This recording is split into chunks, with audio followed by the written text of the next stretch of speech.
मौसम में फायर होने का डर रहता है। और जिस बिल्डिंग के अंदर इलेक्ट्रिक एलपीजी या कोई लिक्विड चीज़ जैसे कि थिनर वगैरह है, डीजल पेट्रोल है, हर जगह पर होता है, हर संस्था में होता है, तो हमेशा डर बना रहता है। लेकिन उस डर को काबू करने के लिए सबसे पहले हमको अपने आपे को मजबूत करना होता है, यानी कि हमारा हौसला होना चाहिए। ये भी नहीं है कि कहीं पे फायर हुआ और हम होपलेस हो जाएं। ये जो आपका सिलेंडर है ये केवल फर्स्ट स्टेज के लिए होता है, यानी कि जब भी आग स्टार्ट हुई तुरंत हमने लिया और ये चला दिया। जब बड़ी आग होती है, जब इससे कंट्रोल नहीं हो पाती है, इसीलिए आपके यहाँ पर सिस्टम लगा हुआ है। वो जो लाल वाला जो पाइप है वो इसीलिए लगाया जाता है, क्योंकि जब बड़ा हादसा होता है तो वो काम करता है। और यदि वो भी काम नहीं कर रहा है, इतनी केस में तो वो आ जाती है गाड़ी फायर ब्रिगेड वाली, लेकिन वो भी हमारी फर्स्ट स्टेज ही बोली जाती है, पानी वाली जो, लेकिन इससे कई गुना कारगर होती है। ये तो केवल स्टार्टिंग के लिए होता है, जैसे कोई पैनल है, बिजली का सॉकेट है, या कहीं गत्ते में कागज, इस तरह की जो आग के लिए होता है। इसकी प्रोसीज होता है क्या है कि ये जो सील है, ये सील दिख रही है बेटा सबको, और ये जो घड़ी है, ये जब भी सिलेंडर डाउन होगा ये इधर को जाएगा, यानी कि जीरो पे जाएगा। आप सिलेंडर उतारने गए, यहाँ पे फायर हो रही है और आप वहाँ से सिलेंडर लेकर आए, आना है और जाने में ज़्यादा भी नहीं तो आप 1 मिनट ले लोगे, वहाँ उतारोगे, पता लेकिन यहाँ आकर के वो चला नहीं। तो सबसे पहले हमको इसको नज़र भी मारनी है इसके ऊपर कि सीधा रहना चाहिए। थोड़ा बहुत इधर हो जाए कोई दिक्कत नहीं, तो गर्मी के मौसम में टेम्परेचर ऑटोमेटिक बढ़ जाता है, तो खाली इसमें लाइन होती है उसके इधर भी थोड़ा बहुत हो जाता है, परली साइड हो जाता है, क्योंकि मौसम के हिसाब से थोड़ा बहुत टेम्परेचर ऊपर नीचे हो जाता है। उस केस में क्या है कि हमको सीधा ये तोड़ना है, ये हल्की लगाते हैं हम, इसीलिए नाजुक लगाते हैं। ये चीज़ बाहर निकली आई, ये यहाँ से पकड़ना होता है। आग से हमको इतना दूरी बनाना है कि आग बुझाते टाइम हमारे ऊपर ना आ जाए, क्योंकि हमको अपना भी बचाव करना है। और हमेशा पोजीशन ये होना चाहिए आग बुझाने के लिए। दूसरा, हमको आग देखना है कि आग है किस तरह की।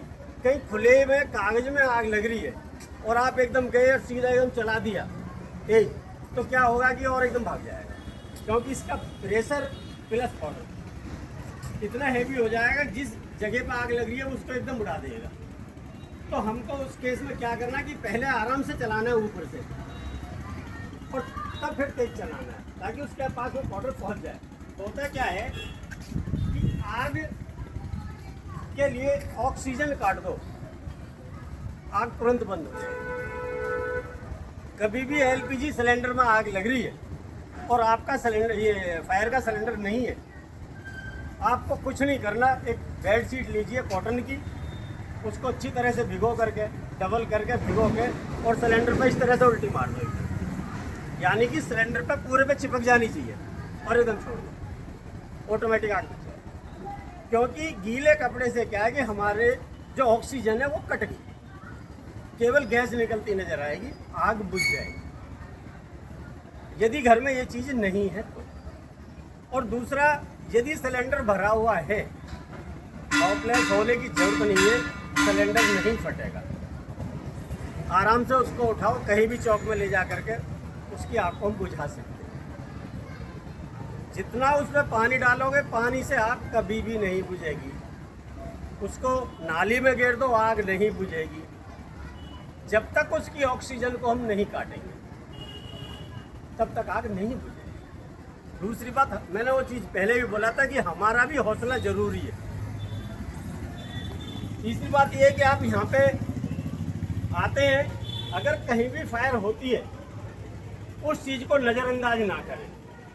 पंखे में स्पार्किंग हुआ, शॉर्ट सर्किट होता है, बोर्ड में हो रहा है, नज़रअंदाज मत करो, सीधा सर को बोलो, या मेंटेनेंस जो भी देखते हैं बिजली का, उससे आकर के बोल दो जी वहाँ पर स्पार्क हुआ, आप जाकर के देख लो, ताकि उसको जल्दी कांटेक्ट हम कर सकें और उसको कामयाब कर सकें। स्पार्क से सबसे ज़्यादा शॉर्ट सर्किट से हादसा होते हैं गर्मी के मौसम में, क्योंकि टेम्परेचर हमारा बढ़ा हुआ रहता है, ऑटोमेटिक एकदम वायर भी गर्म रहती है, तुरंत आग पकड़ती है, शॉर्ट सर्किट। तो हमको वो चीज़ें तुरंत एकदम ख़त्म करानी होती है। दूसरी बात ये है कि जब भी कभी हादसा होता है आपके यहाँ पे एक चीज़ की कमी, वैसे वो सर बोल रहे हैं करा देंगे, सायरन होता है जो फायर का सायरन है वो 3 लेयर में बजता है। एकदम बजेगा तेज, फिर मंदा हो जाएगा, फिर तेज बजेगा, फिर मंदा होगा, फिर तेज होगा। यानी कि वो 3 बार इस तरह से करेगा। समझो कहीं भी फायर हो रही है, आग लगी हुई है, बहुत सावधानी से जीने से उतर के आपको यहाँ पे 10 की लाइन बनाना होता है। क्योंकि 10 की लाइन बनाने से हमको एक बेनिफिट मिलता है कि जो हमारे गेट वाले हैं उनको गिनना आसान हो जाता है, क्योंकि एंट्री होती है सब बच्चों की। उससे क्या है कि हर आदमी 10 की लाइन देगा तो तुरंत लाइन गिनती कर लेगा। जितना मैं यहाँ से गिनती करने में टाइम लगाऊंगा इतना ही 10 लाइनों में टाइम लगेगा, क्योंकि 10 की लाइन है। तो लाइन जब बनाते हैं 10 की, सीधा जो आगे खड़ा उसने एक उंगली उठा रखी है, उसके पीछे दूसरा आया, उसने हाथ कर लिया, उसने 2 कर लिया, यानी कि जो 10वां होता है लास्ट में वो सीधा ऐसा कर लेता है। समझो कि इसमें पूरे 10 आदमी थे, फिर दूसरी लाइन बनना स्टार्ट हो जाती है।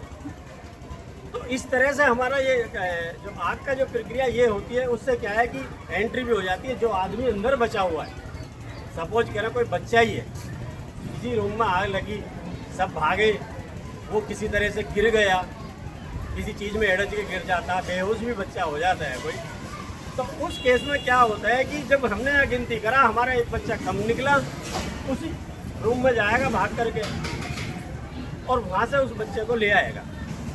बच्चा है, बड़ा है, कोई भी है। अब इतनी देर में यदि वहाँ जाता है और रूम में पूरे में धुआं हो रहा है, तो आपको कुछ नहीं करना, ज़मीन पर लेटना, कोहनी के बाद जाना। क्योंकि जब किसी रूम में धुआं उठेगा, पूरे में फैलेगा, तो ज़मीन से ज़्यादा भी नहीं तो कम से कम 1 फीट ऊपर रहेगा। यानी कि 1 फीट नीचे आपको चारों कोने आपको नज़र आ जाएंगे खुले, जिससे कि हम उस आदमी को आँख खोल कर देख सकें, क्योंकि धुएं में हम अपनी आँख नहीं खोल सकते। दूसरा, उस केस में गीला कोई रुमाल हो या कोई कॉटन का कपड़ा भिगो करके उसको मुँह पे बांध लिया जाए, ताकि हमारे अंदर धुआं ना जाए, क्योंकि गीले से धुआं अंदर नहीं जाता है। कहीं भी अगर आग लग रही है, बाहर आग लग रही है और हम कमरे के अंदर है, एक कपड़ा भिगो करके गेट में कहीं भी जहाँ पे आपको लीकेज सा नज़र आ रहा है वहाँ उस पर कपड़ा लगा दो, अंदर धुआं नहीं जाए, आप सेफ रहोगे। यानी धुआं फिर अंदर आता रहेगा। आप सोगा कपड़ा लगाओगे, धुआं अंदर जाएगा, कुछ भी हो सकता है। दूसरा, जब हम इसको चलाएंगे, यदि ये हमारे अंदर भी पहुंच जाएगा, इससे कोई डिफेक्ट नहीं होता। आँख, नाक, मुंह में चला भी जाए तो इससे कोई दिक्कत नहीं है, घबराने की चीज़ नहीं है। दिक्कत कब होती है कि आपने उठाया सीधा ही एकदम किसी के मुंह पे चला दिया, तब तो पूरा दिक्कत है। क्योंकि कोई भी चीज़ है एकदम प्रेशर से जाएगी तो आँख में, नाक में, मुंह में, शरीर में कहीं भी डिफेक्ट कर सकता है। भाई आँख बहुत नाजुक चीज़ होती है, अगर एकदम भी पहुंचेगा प्रेशर से तो आँख में तो दिक्कत आनी आनी। तो इस चीज़ को हमको ध्यान रखना है। चलाना किस किस को नहीं है, बच्चों को तो किसी को नहीं आता। आपको आता है? किस किस को चलाना आ जाए? देखो, तो आप जब चलाएंगे भाई, केवल हमें जो रखना है अपने, जैसे हवा का रुख जो है ना, हवा की जैसे हवा इधर को चल रही है तो हमको इधर नहीं खड़ा होना है। आग बुझाते टाइम भी जब भी आग लगती है तो जब हवा इधर को ऐसे जा रही है तो लपट ऐसे जा रही होगी, तो आपको इस तरह से खड़ा होकर के चलाना है। हाँ, जो कि पाउडर उड़ेगा वो सीधा भाग जाएगा। और यदि हवा इधर की चल रही है ऐसे और आपने जा करके ऐसे चलाया तो सारा अपने ऊपर आएगा। आग तो बुझाएगा लेकिन कम जाएगा आग के ऊपर, तुरंत सारा अपने ऊपर आएगा। तो अपने बचाव के लिए आप तुरंत भागो। और यदि इस तरह से ऐसे जा रही है, आप ऐसे चलाएंगे तो पूरा आग भी चमक रही है, पूरा पाउडर भी जा रहा है, धुआं भी लग जा रहा है, अपने भी सेफ है। इस तरह से पैर करने का एक बेनिफिट मिलता है हमको कि यदि हमने इस तरह से पैर कर रखा है, एकदम आग आई तो हम एकदम, यानी कि 1.5 मीटर हम आगे पीछे एक पैर से खूब आराम से कर सकते हैं। और यदि इस तरह से होकर के चलाएंगे तो एकदम पीछे घूमना, तो ये सब चीज़ें हैं। और चलाएं जरा, थोड़ा ही चलाना और इन बच्चों से चलवा देंगे।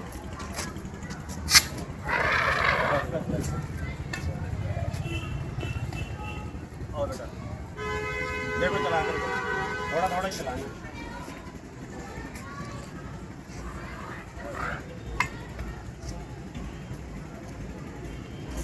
आओ बेटा आप आओ।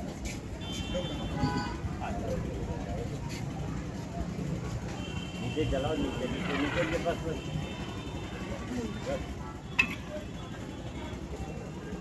और ये ज़्यादा भारी नहीं होता है, मात्र 6 किलो वजन होता है इसका पूरे सिलेंडर का।